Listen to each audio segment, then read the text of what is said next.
আসসালামু আলাইকুম, কেমন আছেন সবাই? স্বাগতম সবাইকে আমার T shirt design zone YouTube চ্যানেলের পক্ষ থেকে। তো আজকে মূলত স্টোন ইফেক্ট নিয়ে একটা ডিজাইন করব। এক ভাই রিকোয়েস্ট করেছিলেন যে স্টোন নিয়ে ডিজাইন করার জন্য। হ্যাঁ, উনি আমার একজন ফেভারিট ভাই, বড় ভাই। তো যাই হোক, চেষ্টা করি সবার রিকোয়েস্ট অনুযায়ী ভিডিও দেওয়ার জন্য।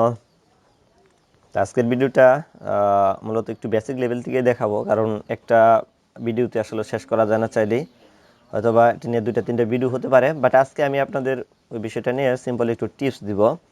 তো যারা নতুন একটু মনোযোগ সহকারে খেয়াল করবেন, আশা করি যদি ভিডিওটা দেখেন এবং প্র্যাকটিস করেন তো ভালো কিছু করতে পারবেন।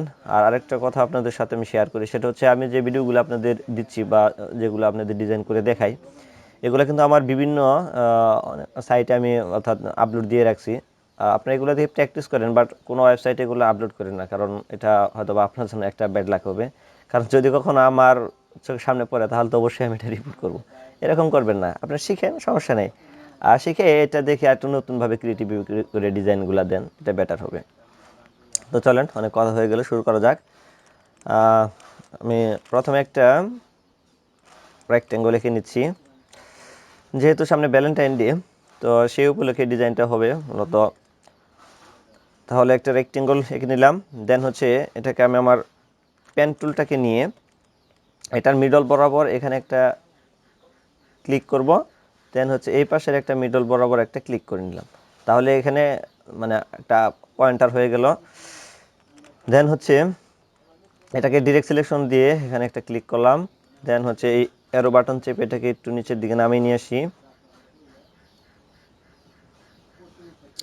নিয়ে আসলাম।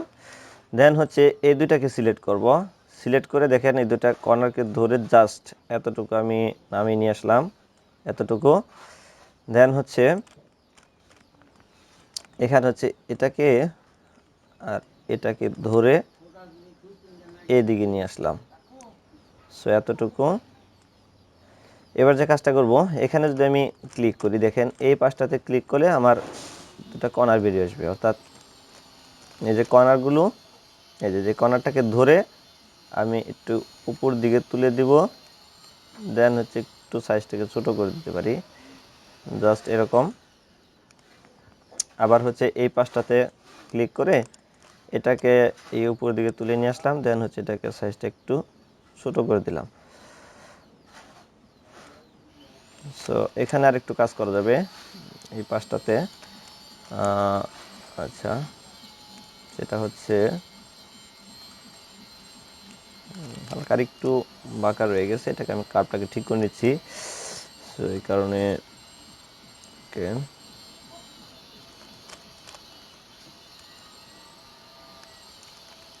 এই পাশটা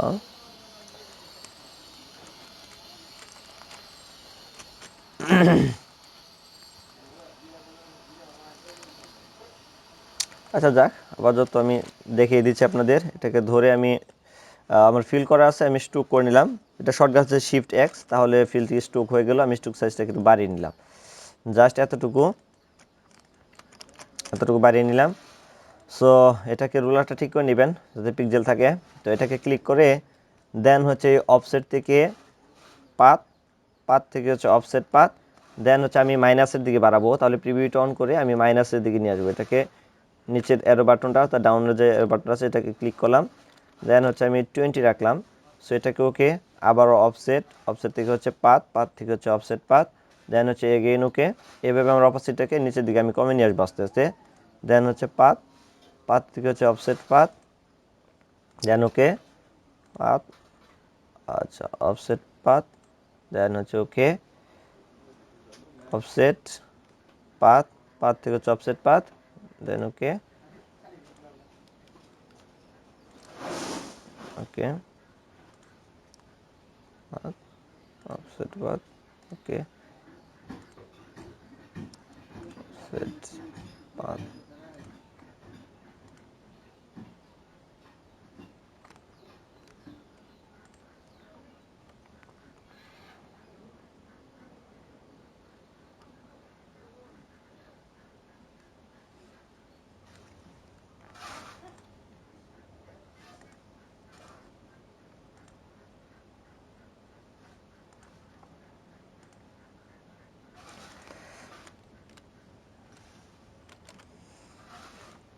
ওকে কমপ্লিট। এখানে মাঝখানেটা বাকি রাখছি, এটা পরে আমি করব। বাট এখন আমার কাজ হচ্ছে কি এগুলোর সাইড দিয়ে স্টোন ইফেক্টগুলো দেওয়া। তো এর জন্য আমাকে একটু কাজ করতে হবে, আমার স্টোন ইফেক্টগুলোকে তৈরি করে নিতে হবে। তো আর আগে আমি কিছু জিনিস আপনাদের দেখাই যেগুলো জানা খুবই জরুরি। ধরেন এখানে আমি এটাকে নিয়ে আসলাম, আচ্ছা কপি করলাম।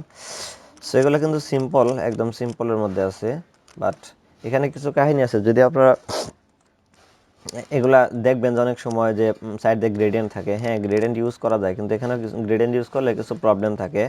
সাপোজ আমি যদি দেখাই, এটাকে কন্ট্রোল সিতে কপি কন্ট্রোল এফে পেস্ট করে এটাকে আমি গ্রেডিয়েন্টে যদি নিয়ে আসি, আচ্ছা এটাকে আমি ধরে এই পাশে নিয়ে আসি তাহলে দেখাতে সুবিধা হবে।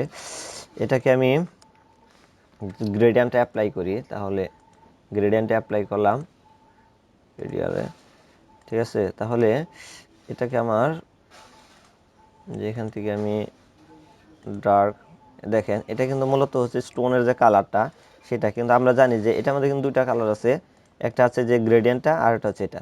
অর্থাৎ এই গ্রেডিয়েন্টটাকে যদি আমরা ইউজ করি, জানেন যে এটাকে অফসেট পাত করলে পরা মানে এক্সপান্ড যদি আমরা করি তাহলে কিন্তু এটা নষ্ট হয়ে যায়। এটা আমাদের মানে অবজেক্টে ছোটো ছোটো দেখেন অনেকগুলো অবজেক্ট হয়ে গেছে, দেখাই যাচ্ছে।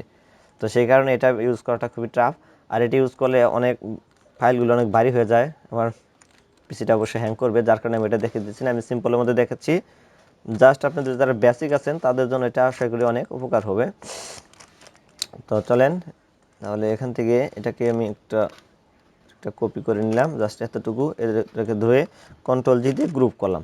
তো গ্রুপ করার পরে আমি কি করব, এটাতে একটা প্যাটার্ন ব্রাশ বানাবো। অর্থাৎ এই যেখানে আমার যে ব্রাশ আছে এখানে যেটাকে ধরে আমি এরকমভাবে ছেড়ে দিই, তাহলে দেখেন এই যে এখানে নিচে লেখা আছে এটা হচ্ছে স্ক্যাটার ব্রাশ, এটা হচ্ছে আর্ট ব্রাশ, এটা প্যাটার্ন ব্রাশ। আমি প্যাটার্ন ব্রাশটা কপি করে দিলাম। সো প্যাটার্ন ব্রাশ হয়ে গেল।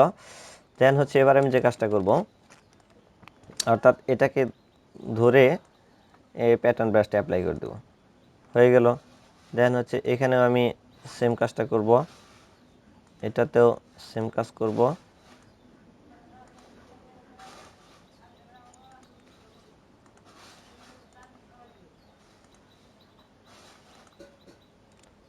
আমি জাস্ট আপনাদের এবারটা দেখিয়ে দিচ্ছি, ডিজাইনটা সুন্দর করলাম না অবশ্য।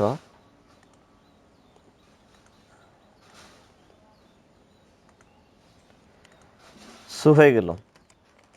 এবার কিছু এগুলোতে ওভারল্যাপিং আছে, আমি সেগুলো দেখিয়ে দিব, কিন্তু তার আগে এখানে একটু কাজ করতে হবে। এখানে একটু পেন টুলের সাহায্য নিতে হবে। তার আগে আমি একটু কাজ করে নিই, সেটা হচ্ছে এটাকে ক্লিক করে দেন হচ্ছে আমি এখানে মিডল পয়েন্টটাকে আমি বের করে নিয়ে আসলাম, তাহলে আমার জন্য একটু সুবিধা হবে। এখানে একটু পেন টুল নিয়ে এখানে কাজ করব, এখানে ক্লিক করে দেন হচ্ছে এর মিডল বরাবর জাস্ট এতটুকু হালকা এতটুকু কার্ভ করে নিয়ে আসলাম। দেন হচ্ছে এখানে অল্টার ধরে এখানে কেটে দিলাম। সো এই বরাবর হালকা আর একটু কার্ভ হবে জায়গায়, দেন হয়ে গেল। সো ওকে, এবার এটা তো আমি সেমভাবে অ্যাপ্লাই করব, অর্থাৎ এটাতে ক্লিক করে এতে ক্লিক করে দিলাম। সো হয়ে গেল। এবার যে কাজটা করতে হবে সেটা একটু মনোযোগ দিয়ে খেয়াল করবেন, তা না হয় প্রবলেম হবে। দেখেন এখানে কিন্তু কিছু কিছু জায়গায় ওভারল্যাপিং আছে, যেমন এই যে এই জায়গাগুলোতে যদি খেয়াল করেন দেখুন ওভারল্যাপিং আছে, এই যে এগুলাতে প্রত্যেকটা পয়েন্টারে কিন্তু কিছু ওভারল্যাপিং আছে। তো এগুলোকে ঠিক করার জন্য আমাদের একটা টুলের হেল্প নিতে হবে, সেটা হচ্ছে সিজার টুল। এখানে যে ক্লিক করেন এই যে সিজার টুল, এই সিজার টুলের হেল্প নিতে হবে। তো আমি দেখিয়ে দিচ্ছি, এটাকে ক্লিক করলাম, দেন হচ্ছে সিজার টুল দিয়ে এখানে আমি ক্লিক করি, তাহলে দেখেন ওই যে এটা প্রবলেমটা ছিল সেটা অ্যাডজাস্ট হয়ে গেছে। তাহলে সেমভাবে একই এটাতেও আমি যদি অ্যাপ্লাই করি, তাহলে সিজার টুল দিয়ে এখানে আমি ক্লিক করব, সো হয়ে গেল। দেন হচ্ছে এটাতে আমি সেমভাবে সিজার টুলটা নিয়ে এসে এখানে ক্লিক করে দেব, তাহলে হয়ে গেল। এটাতে যদি আমি অ্যাপ্লাই করি তাহলে সিজার টুলটাকে ধরে এখানে জাস্ট ক্লিক করলাম, সো হয়ে গেল। এখানেও সেম সিজার টুলটাকে ধরে এখানে ক্লিক করে দিলাম, হয়ে গেল। সো এখানেও সিজার টুল, অর্থাৎ সেমভাবে প্রত্যেকটাকে আপনারা একটু দেখবেন।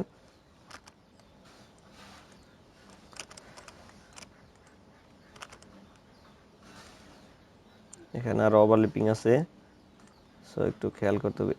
এই জায়গাটাকেও সিজার টুল দিয়ে কেটে দিলাম, দেন হচ্ছে এই জায়গাটাতে এটাকে ডিলিট করে দিলাম। সো ওকে, এখানেও সিজার টুল দিয়ে এখানে কেটে দিলাম,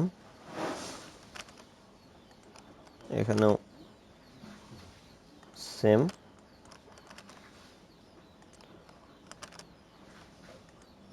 ওকে,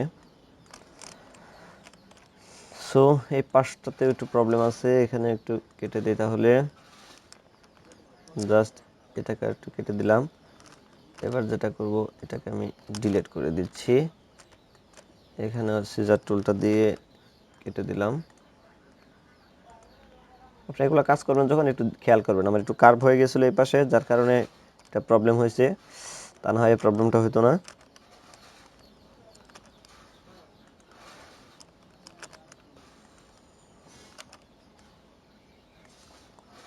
ওকে, জাস্ট একটু ফোনটা ছাড়িয়ে দেখি।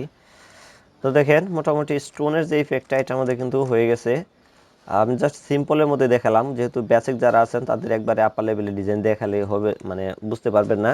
এরপরে অবশ্যই এই স্টোন নিয়ে আরও একটা দুটো ভিডিও হবে অনেক আপার লেভেলের, আশা করি আপনারা দেখবেন। আর আমি যতটুকু পারি আপনাদের দেখানোর জন্য বা হেল্প করার জন্য চেষ্টা করব।